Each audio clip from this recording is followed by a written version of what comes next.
A 16-year-old operating a carpet cleaning business out of his parents' garage in Reseda, California, took his company public on the NASDAQ and reached a market capitalization of $280 million. He had no real customers. He had no real revenue. He had almost no real business at all.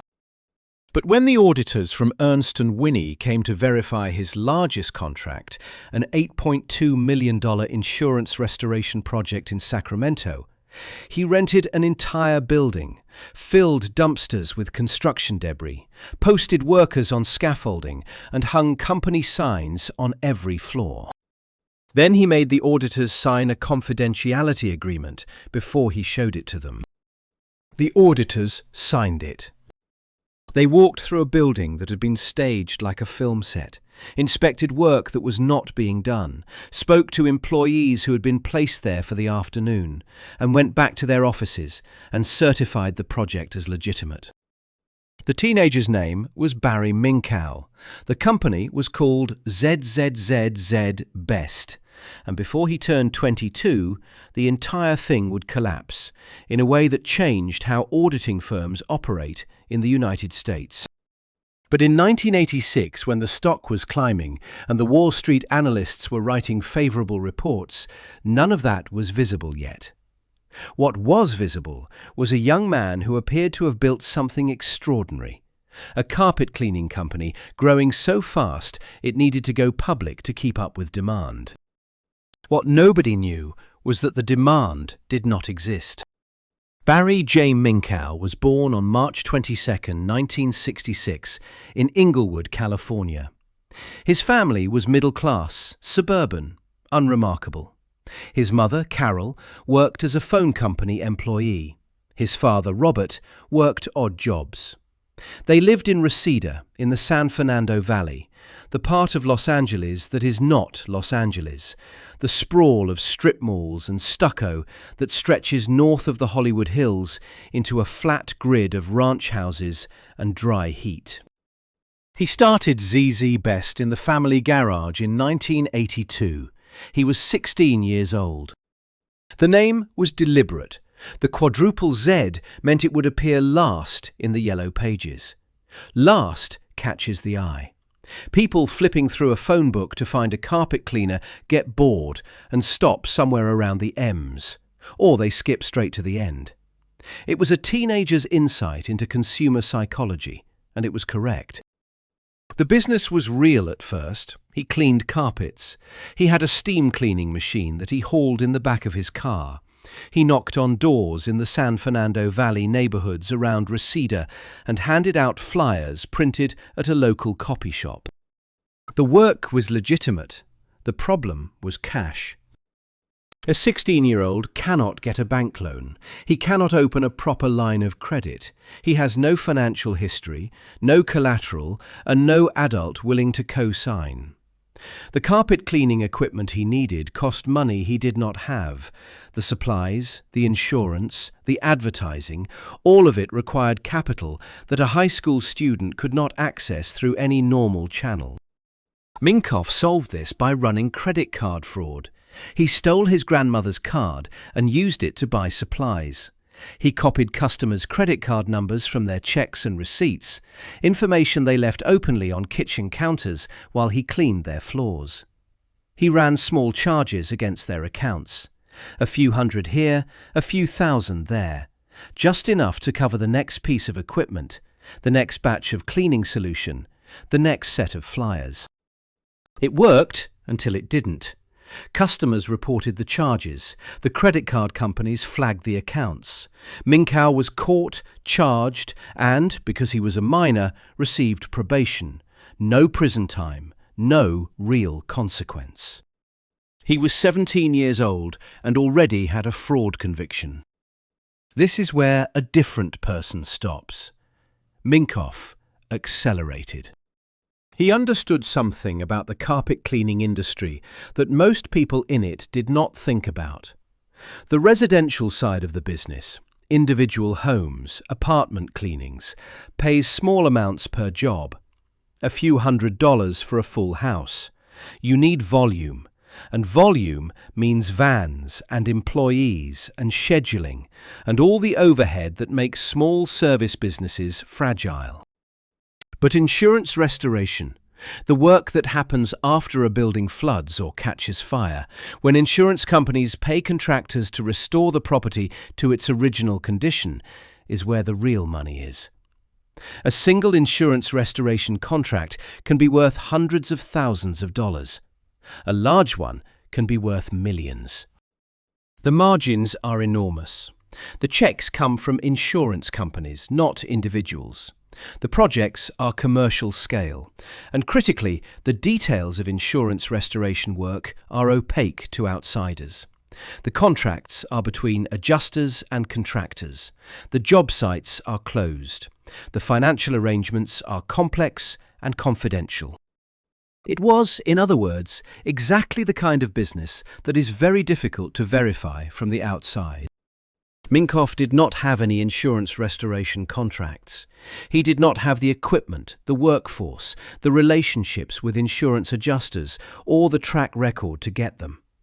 He was a teenager running a carpet cleaning operation out of a garage. So he invented them. He created fake contracts on paper, fake invoices from fake subcontractors, fake completion reports for projects that had never been started. He listed buildings across Southern California where ZZZZ Best had supposedly performed water damage restoration, fire damage cleanup, mold remediation, work that produced impressive revenue figures and left no easily visible trace. He used the fake contracts to apply for bank loans.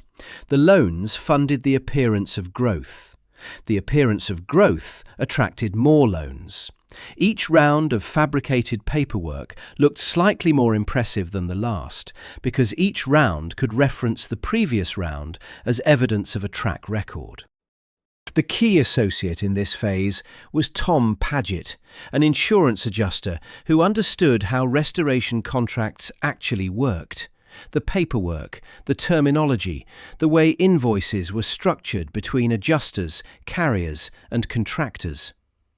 Paget helped Minkow make the fake documents look correct to anyone who knew the industry. The formatting was right, the line items were right, the dollar amounts fell within the ranges that real restoration projects generated. By 1985, Minkow had loans from multiple banks, revenue figures that existed only in spreadsheets, and a company that appeared to be growing at a rate that made it attractive to investors. He was 19 years old, and he was not done yet. The idea to take ZZZZ Best public came from the advisors and associates who had gathered around Minkow as the company grew. Investment bankers, accountants, lawyers. People who looked at the numbers, saw a rapidly growing company in a fragmented industry, and concluded that an IPO would make everyone involved very wealthy. They were not wrong about the wealth. They were wrong about the numbers. The initial public offering happens in December 1986. ZZZZ Best lists on the NASDAQ. Barry Minkow is 20 years old. He rings the bell. He gives interviews. He wears suits that fit him badly because he is still a kid from Reseda who has been wearing them for less than 2 years. But the suits are expensive and the confidence is total. The financial press runs profiles. The Los Angeles Times calls him a boy wonder. Young Entrepreneur magazine puts him on the cover. Investment firms recommend the stock. He appears on the Oprah Winfrey Show. He tells the story of building a company from nothing, of starting in his parents' garage with a steam cleaner and a dream. The pitch is clean. ZZZZ. Best is a carpet cleaning company that has expanded into the enormously profitable insurance restoration sector. Revenue is climbing. Contracts are multiplying. The company is moving into new markets across the western United States. What the investors are buying is a story built on paperwork that Minkow and Paget fabricated in a rented office with a handful of associates. The insurance restoration contracts that account for 86% of ZZZZ Best's reported revenue are entirely fictional. Not exaggerated, not inflated, fictional. $0 of insurance restoration revenue are real. But the paperwork looks right. The invoices are formatted correctly. The project names correspond to real buildings in real cities. The dollar amounts are large enough to be impressive, but not so large that they trigger automatic review. Every document references other documents, and those documents reference still others, and the entire structure has the internal consistency of something that must be real, because it would be insane to fabricate something this detailed. The stock price climbs through the spring of 1987. At its peak, the market capitalization of ZZZZ Best reaches $280 million. Minkow's personal shares are worth over $100 million on paper. He buys a house in Woodland Hills. He leases a Ferrari. He makes donations to local charities and attends fundraising dinners in a tuxedo. He is a regular at Los Angeles social events, introduced as the youngest CEO of a publicly traded company in American history. He is 21 years old. Ernst and Whinney, one of the largest accounting firms in the world, one of the Big Eight, is auditing the books. Their job is to verify that the revenues ZZZZ Best reports are real, that the contracts exist, that the restoration work is being performed at the buildings listed in the financial statements. This is where the con reaches its structural peak. Ernst and Whinney needs to see a job site. The insurance restoration contracts are too large and too central to the company's financials to certify without a physical inspection. They want to visit an active project, specifically the largest one on the books, an $8.2 million contract for a building in Sacramento. Minkow agrees immediately. He tells them when they can visit. He sets the date. He is calm about it, cooperative, the way a CEO with a legitimate $8.2 million project would be. Then he goes to Sacramento. He finds a building that is undergoing legitimate renovation, a property being worked on by real contractors for real reasons that have nothing to do with ZZZZ Best. Paget contacts the property management and, through a combination of cash payments and deliberately vague explanations about insurance confidentiality, arranges access for a single day. On the day of the audit visit, the building is dressed. ZZZ Best signs hang on the exterior walls and at the entrance. Dumpsters filled with construction debris sit in the parking lot. Workers in hard hats and company shirts move through the corridors carrying materials, climbing ladders, operating equipment. There are clipboards, there are radios. Everything a legitimate restoration project would produce from the outside. The noise, the movement, the visible evidence of work in progress is present and convincing. Before the auditors enter, Minkow produces a document. It is a confidentiality agreement. He explains that the insurance restoration business requires strict non-disclosure. The insurance companies involved, the building owners, the subcontractors, all have contractual privacy requirements that are standard in the industry. The auditors cannot speak to anyone on the job site. They cannot contact the building owner independently. They cannot call the insurance company to verify the contract. They cannot take photographs. They can look, they can walk through, they can observe. They cannot ask anyone anything that would allow them to independently confirm that what they are seeing is connected to ZZZZ Best. Minkow presents this as routine, as industry standard, as the kind of thing that anyone who works in insurance restoration would understand. The auditors from Ernst and Whinney, trained professionals whose entire professional existence is built around the principle of independent verification, sign the agreement. They walk through the building. They see workers, they see materials, they see signage bearing the ZZZZ Best name on walls and scaffolding. They leave Sacramento and return to their offices. They certify the project. The stock continues to climb. Minkow has fooled one of the largest accounting firms in the world with a building he does not own, workers who do not work for him, and a piece of paper that told the auditors not to check whether any of it was real. It was a woman in the San Fernando Valley who started the end. Her name was not important to anyone at ZZZ Best. She was a residential customer, a person who had hired the company to clean her carpets and had then discovered unauthorized charges on her credit card. The charges were small, a few $100s, the kind of petty fraud Minkow had been running since he was 16, the kind that had already gotten him caught once, the kind that should have been beneath the CEO of a $280 million public company. But Minkow had never stopped.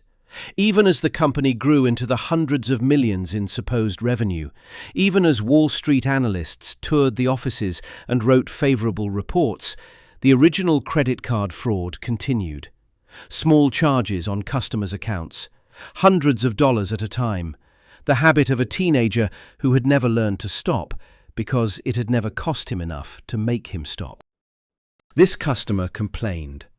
She did not complain to Minkow. She did not call the company.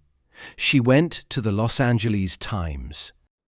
On May 22, 1987, the Los Angeles Times publishes a story. Reporter Daniel Axt has been investigating ZZZ Best for months.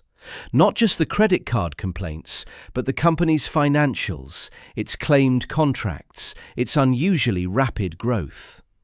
The credit card fraud gives him the news peg, but the article goes further. It names specific inconsistencies between what ZZZZ Best reports publicly and what former employees describe privately. It quotes people inside the company who say the revenue numbers do not match what they saw on the ground. The article does not prove the insurance restoration business is fake, but it opens a crack. The stock drops. Not catastrophically, not yet, but enough that the investment banks notice, enough that the analysts who wrote the favorable reports start making phone calls, enough that people who had accepted the ZZZZ Best story on its face start looking at the numbers a second time. And this is where the structural problem of Minkow's operation becomes fatal. The entire company depends on new money coming in. The bank loans are serviced by new bank loans. The stock price supports the collateral that supports the credit lines. The credit lines fund the operations that produce the numbers that justify the stock price. Every piece of the financial structure references every other piece, and none of them reference anything that is actually producing revenue. It is a closed loop, and closed loops fail the same way. One break anywhere and the entire circuit goes dead. When the stock drops, the banks tighten. When the banks tighten, Minkow cannot service the existing loans. When he cannot service the loans, the banks demand to inspect the collateral. When they examine the collateral, they find paper. The cascade takes weeks, not months. Ernst and Whinney, confronted with the Times reporting, goes back to look at the Sacramento project. This time, there is no confidentiality agreement. This time, they make phone calls. They contact the building owner directly. The building owner has never heard of ZZZ Best. The renovation work being done at the property is being performed by a different contractor for a different client under a different contract. The $8.2 million ZZZ Best restoration project does not exist. It has never existed. The signs were hung for an afternoon and taken down the same day. Ernst and Whinney resigns the account on June 2nd, 1987. The resignation is public. In the financial world, when your auditor quits, when they do not just flag a concern but walk away from the engagement entirely, the market reads it as a building on fire. The SEC opens a formal investigation. The FBI begins interviewing employees and associates. Tom Paget cooperates almost immediately. He describes how the fake job sites were constructed. He provides the documents he helped fabricate. He names the people involved, the buildings used, the sequence of events.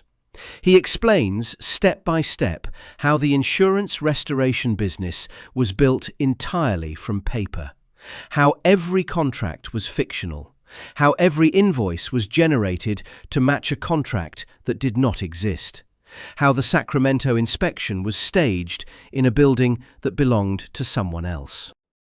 The insurance restoration business, all of it, every contract, every project, every dollar of the 86% of ZZZ Best's reported revenue that came from restoration work, is fabricated.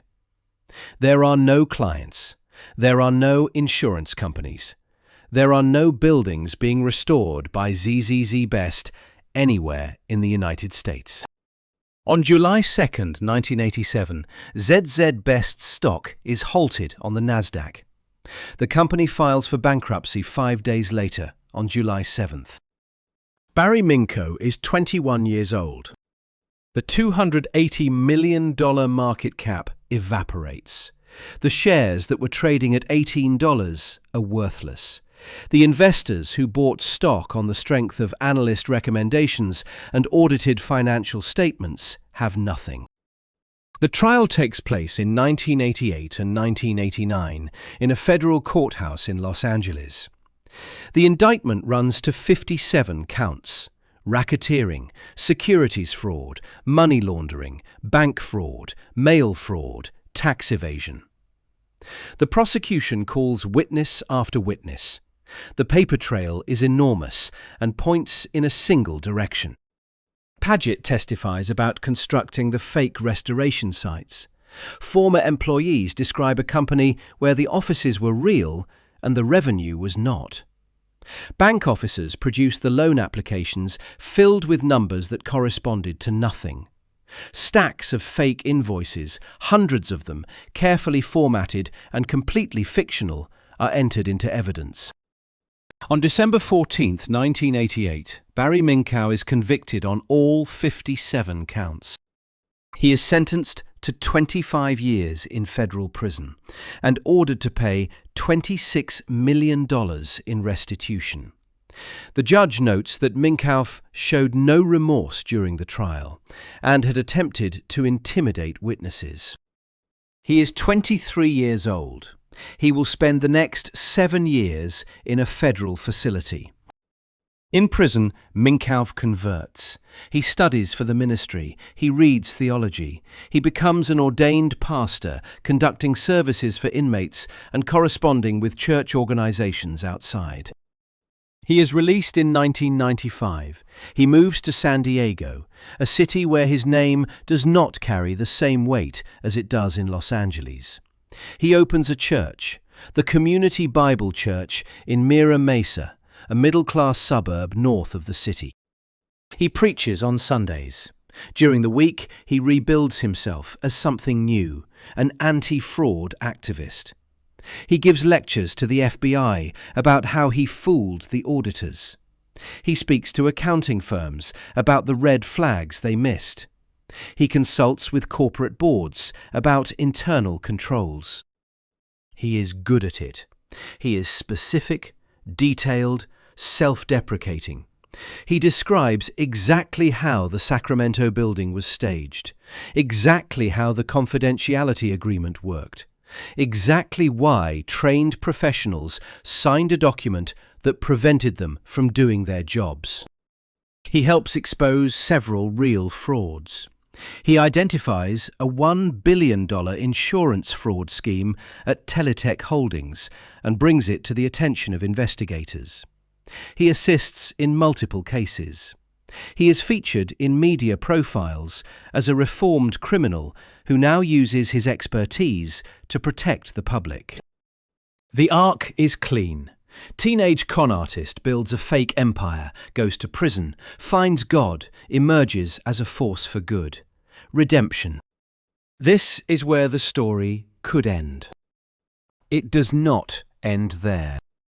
In 2009 and 2010, Minkow, now the pastor of a growing San Diego church with a national profile as a fraud expert, begins publishing reports accusing Lennar Corporation, one of the largest home builders in the United States, of accounting fraud.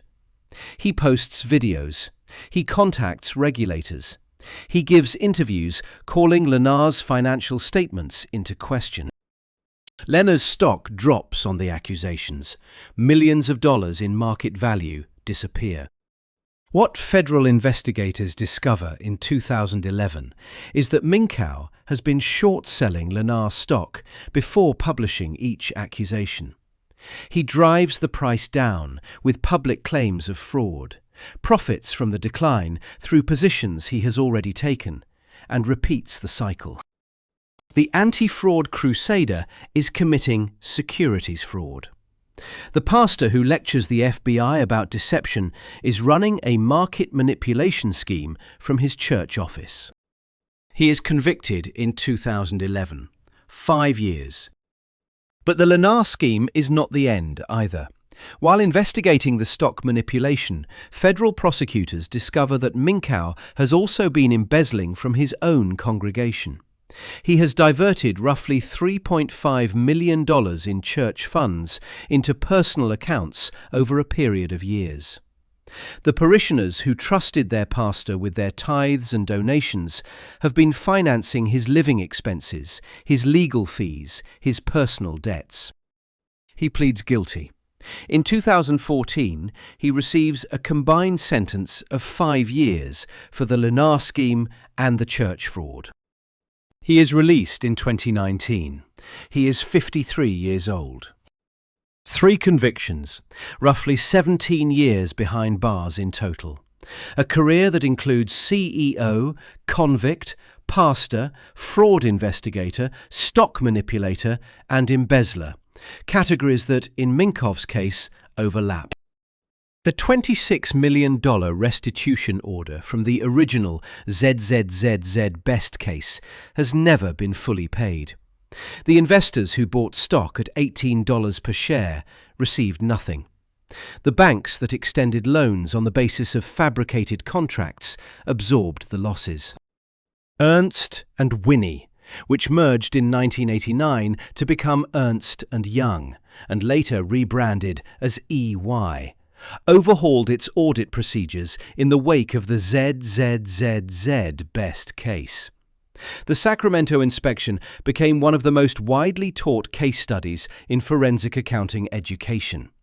It appears in virtually every auditing textbook published in the last 35 years. The lesson it teaches is specific and uncomfortable. The auditors did not fail because they were lazy or incompetent.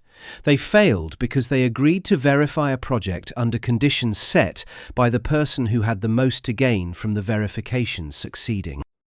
The confidentiality agreement, the single piece of paper that a 21-year-old placed in front of some of the most experienced auditors in the country and asked them to sign, is cited in forensic accounting textbooks as the most important document in the case.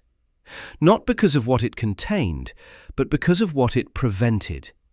It prevented independent verification. It turned an audit into a tour. The auditors walked through a building with signs on it. They saw workers wearing company shirts. They saw dumpsters in a parking lot. They signed a piece of paper that said they would not check whether any of it was real. And then they certified it. Barry Minkow started a carpet cleaning company in his parents' garage in Reseda when he was 16 years old. 5 years later, it was worth $280 million on the NASDAQ. 5 years and 1 month later, it was worth nothing. The ZZZZ Best sign that hung on the Sacramento building was taken down the same afternoon the auditors drove back to their offices. The workers on the scaffolding packed up their equipment.